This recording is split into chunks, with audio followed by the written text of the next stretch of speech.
Hey guys, today is our second episode in our When Homemade is Worth It series, and today we are tackling pasta sauces. Pasta sauces are one of those things that are so much better when you make them from scratch. They're so easy to do, they're more affordable, and I'm telling you, you'll never go back to that stuff in a jar. Today, I'm going to show you 3 of my favorite all-time homemade pasta sauces. First up, let's start with a classic, a pomodoro sauce. Now, pomodoro is essentially just tomato, garlic, a little bit of olive oil, and of course, fresh basil. It doesn't get any easier than this. It's also a really inexpensive idea for dinner, so if you're looking for a cheap eat, this one is for you. So we're first going to boil our pasta. Now, I really love to serve this sauce with an angel hair pasta because it cooks up so quickly, and it also looks really elegant if you want to serve this for a dinner party. While your pasta is boiling, you can prep your tomatoes. So we're going to use Roma tomatoes for this. I think that they tend to work the best. You're just going to slice them in half and then give them a quick dice so that they're nice bite-sized pieces. Then in a large skillet, you're going to heat some olive oil, throw the tomatoes in, and start to give them a nice saute. You're basically looking for those tomatoes to start to break down and create a little bit of a juice. At this point, you want to throw in 1 clove of minced garlic. Now, if you have a garlic press, I highly recommend it because you'll get a really nice even mince that way. Go ahead and let that simmer, and at this point, if you want your tomatoes to be a little bit saucier, you can either add a splash of white wine, a squeeze of lemon juice, or a little bit of water. Go ahead and just let that simmer down, and you'll see a beautiful sauce will develop. You can season it with a little salt and pepper to taste. You may want to add a little bit more salt than you normally would to food, because the thing to know about pasta sauce is that when the sauce hits that pasta is going to soak up all that sauce and also all of that salt. So you may just want to take it a little bit further than you normally would just to make sure it's well flavored. And at that point, you're going to add the fresh basil. Give that a stir, and presto, your sauce is done. At this point, I like to take the pasta and add it to my sauce. Give it a good stir, making sure that all of that sauce and pasta is well incorporated. And then you can serve.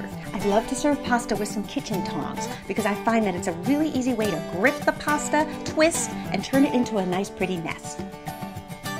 Then you can garnish with a little fresh Parmesan, a sprig of basil, and there you have it, a delicious, easy pasta sauce that came together in minutes.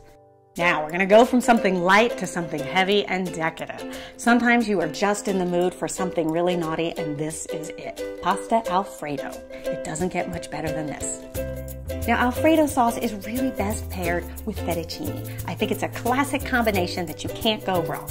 So go ahead and get your fettuccine boiling. Then we're going to prepare our sauce. We're going to take out a large skillet. We're going to add 4 tablespoons of butter. Let that melt down.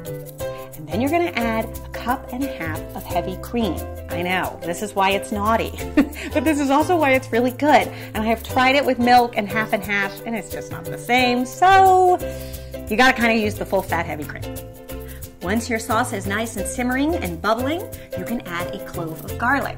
So the garlic is basically going to steep in that warm cream, and it's going to create a beautiful infused garlic flavor throughout our sauce. And we're going to add half a teaspoon of salt, a little bit of freshly cracked pepper, and then you're going to let the sauce simmer just until it starts to bubble and thicken.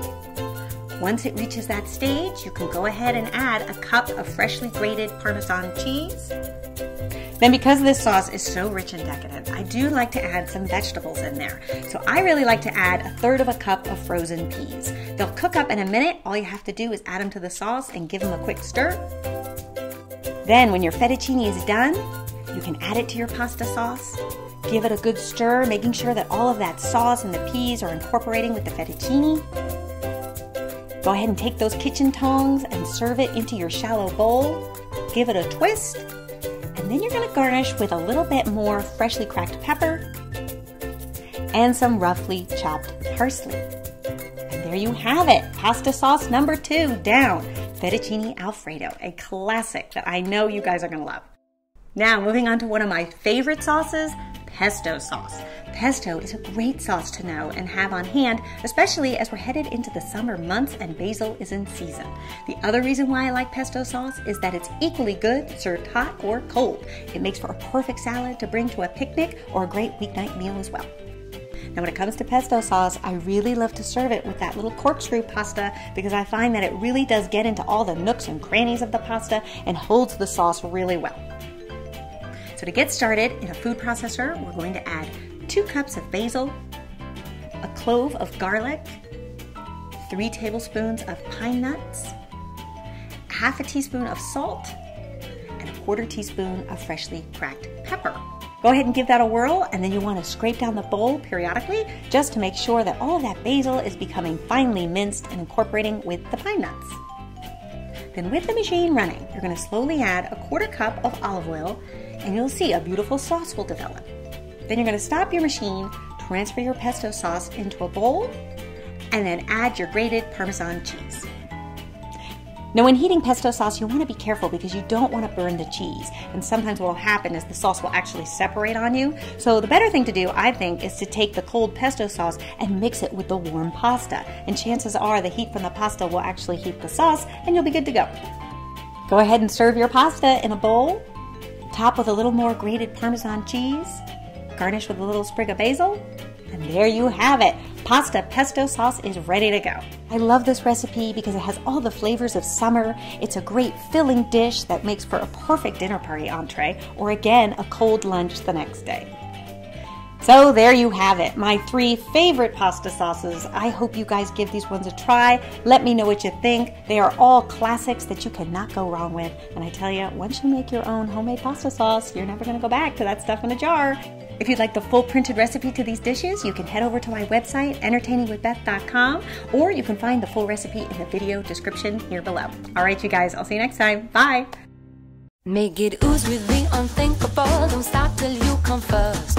Life too unpredictable. Take control of what you're worth. Wasting time's forgivable, but nobody wants to grow old. It's time for the original to come and